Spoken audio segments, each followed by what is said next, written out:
So Zelensky wants World War III. Now, I know you're going to say, Mike, you're crazy. Why would Zelensky want World War III? Now, some of you might also say, it's not going to start World War III. It's just going to help Ukraine win and be in peace. Here's what my thoughts are on this whole thing, right? Ukraine is probably the most, and by probably I mean it actually legitimately is, and was called this before the war, the most corrupt country in Europe, okay? So let's start there. Secondly, Ukraine has, Zelensky specifically, has called on NATO to deploy troops in Ukraine. Think about what that would do. Currently, all the NATO countries are funding Ukraine, sending them weapons, military, training troops, but they're not fighting. They're not fighting yet. And Russia has been particularly aggressive, saying, if the U.S. or any other NATO countries send troops into Ukraine to fight Russia, that he will use nukes, that it will be World War III. And yet Zelensky is still pushing to get this done before Trump becomes president. Mostly because he knows that funding is going to dry up real fast. Now, Europe will still try to fund it, but also, they don't have not nearly as much money as the U.S. does, right? So for all intents and purposes, when Trump becomes president, assuming that he does end aid to Ukraine, the war will be over. I mean, it'll just be like Crimea was in 2014. It'll just be done. That'll be that. Russia will take it, and we'll all be okay. Okay? However, if Biden does something really stupid in the next 10 days, which he could, then we're all screwed. And here's what I mean by that. So, like I said, Russia already said that if any NATO countries send troops into Ukraine and actually fight Russia, it'd be World War III. I really think that would be the case. Because think about how World War I started. Franz Ferdinand, an Austrian, Duke, was assassinated. And because of that, other countries started fighting Hungary and Austria and all these places. And after a while, it just grew into this massive war that the U.S., for some godforsaken reason, got involved in and won, right? Now, that wasn't without the help of our European allies, but they still won. Same thing for World War II. It literally started the exact same way, pretty much. Germany was fighting Poland and France and the UK, and they were having their war in Europe. The U.S. was just sending money, right? We were funding the UK, we were funding France, and we just kept on funding them, right? Sending them military equipment, sending them money, so on and so forth, right? We didn't get involved, really, beyond just funding them until Japan bombed Pearl Harbor. Then we said, well, now it's time to fight. Then we went in, and it was all-out World War II, right? And that's kind of how this is going as well, because nobody's really fighting Russia, but everybody's funding Russia, or funding Ukraine, right? And I find it difficult to believe that Zelensky wouldn't cause this to escalate if he can. Now, I'm going to say something that's going to piss off a lot of you, and that's okay. I think Zelensky's doing this for personal reasons. I don't think he actually cares about Ukraine. I don't think he cares about whether or not Ukraine actually remains, a sovereign nation or succumbs to Russia. I think he's taking a lot of this money and pocketing it. I think he's getting himself richer. And you'll say, oh, they're just sending military equipment. They're just sending this, that, and the other. Well, sure, but they're sending money too, especially European nations. Plus the fact that Zelensky is in power, and he wants to retain that power, right? Because you got to think, like I said, this is the most corrupt country in the UK or in Europe by a lot. Everyone agrees, and they've been fighting a losing war for 4 years now, and they're trying to escalate it because they know the money's about to run out. Now, they've talked about troops in the past, but they didn't really push that hard.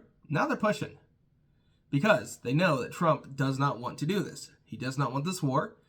Trump, as we saw last term that he had, didn't start any new wars. He just ended them. Now, he did do some bombings here and there, but not enough to really start any wars. And honestly, I'm hoping that he's feeling the same way this time, where he wants to end wars. He doesn't want to start them. And if that's the case, that just rains all over Zelensky's parade. Because that means that if the U.S. dries up funding, because we're funding a lot of the Ukraine war, right? Probably near half of it. Then Zelensky will lose. Ukraine will lose. And that's honestly probably a good thing. Because think about how many deaths there have been, unnecessary deaths, mind you, in Ukraine. Because the country honestly might be better off under Russia. It might not be. It might be worse off. But it's an incredibly corrupt country. I don't think things will really particularly change for it under Russia. Now, the elections will be a little more rigged because Putin has been elected every single year since the 90s. Or every single election since the 90s. But, I don't know how democratic the elections actually were in Ukraine in the first place. Secondly, Ukraine was at the behest of the U.S. They were doing whatever the U.S. wanted, whether or not it was corrupt. I mean, when Biden demanded that they stopped investigating Hunter Biden and Burisma, they prosecuted Viktor Shokin. They threw him out as prosecutor. They fired him. Brought in the new guy, right? And I think that's probably around what we can expect if they were part of Russia, right? The secondary part of this is that I think Europe is also doing it for selfish reasons. They are sacrificing Ukrainians to try to maintain cheap gas, cheap oil. Because that's the whole reason we started this, or we are involved in this war, which is a really stupid reason. It's because we have the pipeline going through Ukraine, and we want to make sure that we retain control of it, not for our own benefit. It doesn't benefit the U.S. It's for our allies' benefit. It's to make sure that Germany and the UK and anyone else who uses natural gas and oil and all that good stuff gets cheap oil, cheap gas. Now, part of this is Germany's fault because of the fact that they stopped their nuclear program because, oh, God forbid, something happens, even though nuclear is one of the safest renewables. Instead, they would rather have gas and oil because fossil fuels are apparently more environmentally friendly than nuclear, according to these leftists. And I think that's really driven this war along. This has really caused things to escalate just because we're all trying to make sure that our allies have cheap fuel. And just because Russia doesn't want to do that. Now, I think they're all too reliant on Russian energy, especially with how much they villainize Russia. How much they say Russia is the worst thing ever. Russia is a terrible country. But they keep on buying their gas and their oil. Kind of like we keep on buying Saudi Arabia's gas and oil, even though we were all condemning the Middle East during the wars. And, everyone's all like, feminism this, feminism that. Well, Saudi Arabia's got a pretty terrible track record on that, but we keep on funding them. Kind of contrary to our beliefs, isn't it? Either way, from Newsweek, Zelensky calls on NATO allies to deploy troops in Ukraine. Ukrainian President Volodymyr Zelensky called on NATO allies to deploy troops in his country to aid with war effort after a Ukrainian Defense Contact Group meeting in Ramstein, Germany on January 9th. In urging his allies to put their forces on the ground, he said he believed it would force Russia into peace. No, it's going to force them into war. That's what's going to happen. You're very stupid if you believe it's going to cause peace. The New Voice of Ukraine reported. Because Russia is winning. That's the thing. The news media doesn't report on it. But look how many casualties Russia has versus how many Ukraine has. Look how far Russia's pushed in versus how far Ukraine's driven them back. Ukraine has consistently lost territory. They haven't gained it back. They're losing. Newsweek reached out to Russia and Ukrainian defense ministries and NATO for comment via email and a contact form. Zelensky's call for NATO allies to deploy troops is significant because it indicates that there's been a shift in the war and Ukraine's needs as tensions with Russia have escalated in the last few months. Moreover, the Ukrainian president's statement that this would force Russia into peace signifies he does not believe Moscow would negotiate peace willingly. Who'd have fucking thunk it? No way. And that there may not be an end to the war in sight. Speaking of potential deployment of foreign troops, Zelensky said, last year, France proposed the idea of deploying partner troops in Ukraine, and you know this, to bring peace closer. We all understand that Putin's goals have not changed. He wants to completely destroy Ukraine and break all of us, including you. I don't know about that. Therefore, our aim is to find as many tools as possible to force Russia into peace. He added that Ukraine and its allies should take a more practical approach to make this possible, and that we've heard signals from some of our partners from the UK supporting this. We must be bold and explore using truly strong tools. France, which is currently training and equipping Kiev troops in the 155th Anne of Kiev Mechanized Brigade, has previously mentioned the possibility of deploying troops to Ukraine and has not ruled out the idea, according to Benjamin Haddad, the French Minister for European Affairs. French President Emmanuel Macron issued a similar statement, as he said the country had no plans to deploy troops as of last spring, but that nothing was excluded. Paris and other NATO allies have trained and more than 100,000 Ukrainian troops since the war began in February 2022. Was it 22? Pretty sure it really started in 2020, but okay. The UK also previously said that it may deploy troops to Ukraine to drive back Russian troops, which the Kremlin has called hot-headed. I agree, it is hot-headed. Former UK Prime Minister Boris Johnson recently said that London may need to send troops to Kiev if President-elect Donald Trump ends U.S. funding or military support for Ukraine. In the summer of 2024, Germany was reportedly developing plans to deploy 800,000 German and Allied troops eastward if tensions between Russia and Ukraine continue to escalate. Troops would use Berlin's ports, highways, and railways to Ukraine. The president of the Czech Republic has also recently approved 40 applications of citizens who want to fight for Kiev, though Prague has not formally deployed troops to Ukraine. There are also currently dozens of foreign volunteers fighting for Ukraine, hailing from the U.S., Canada, and other European countries, in addition to one Chinese national who was recently killed. And then they give a bunch of garbage about what people have been saying on X. Let's just say, first off, that I'm not a fan of Russia, right? Russia is corrupt. Russia is honestly a failed state at this point. They're a dictatorship, essentially. They pretend to be democratic, but they're a dictatorship. In my personal opinion, Ukraine is just as bad, if not worse. Now you're going to say, but the poor Ukrainians have been attacked. You're not wrong. They have been. But also, I understand that. But at the same time, it just feels really, really dumb to escalate to possible World War III over a tiny piece of land that no one cares about. It also feels really dumb to sacrifice so many people in Ukraine for a tiny piece of land no one cares about.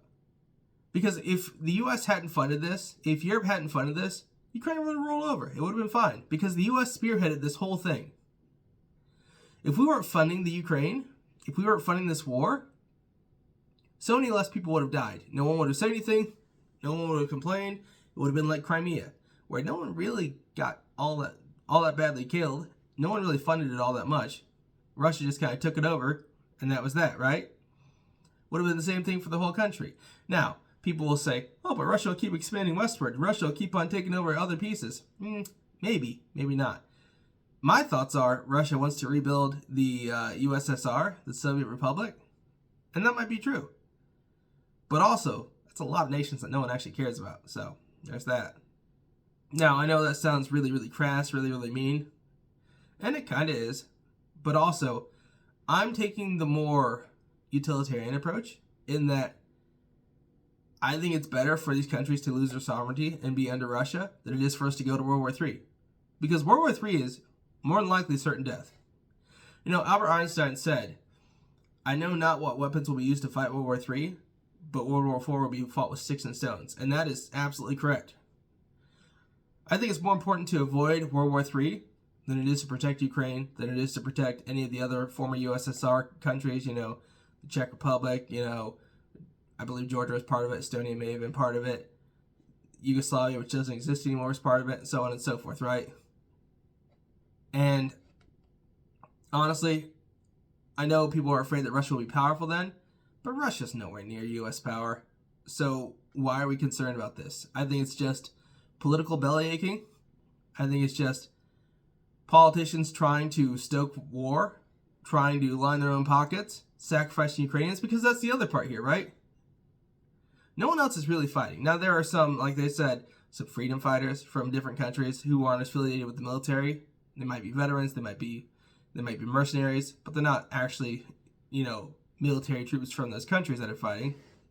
That has escalated tensions, which is good. But beyond that, no other countries are losing people over this. It's just Ukraine. It's just Russia. And I would say either keep it that way, let the Ukrainians kill themselves if they want to, fall to Russia if they want to, or negotiate peace. And maybe that involves Ukraine not being taken over. I doubt it, but it might. I think at this point that Russia would have kind of their, what's the word for it? Sunk cost fallacy, where they've gone so long, lost so many troops, spent so much money that they have to win. And I think that's going to be the case whether or not we send troops. So why would we escalate this war over a little piece of corrupt land when we could just save lives? But, you know, we'll see how it goes. Hopefully it doesn't happen. Hopefully Ukraine doesn't get the funding and the military that they want. And we'll see how it goes. But, you know, Biden's already sent another $500 million to Ukraine. Hopefully Trump stops it. We'll see how it goes. We'll hope that that World War III isn't upon us. Either way, guys, I'm going to leave it there. Make sure to smash the like button. Comment down below. Tell me what you think about this. I know you're going to have a lot of different opinions on this one. Subscribe. Make sure to share this video with everyone you know. And next segment's coming up at 4 p.m. See you guys then.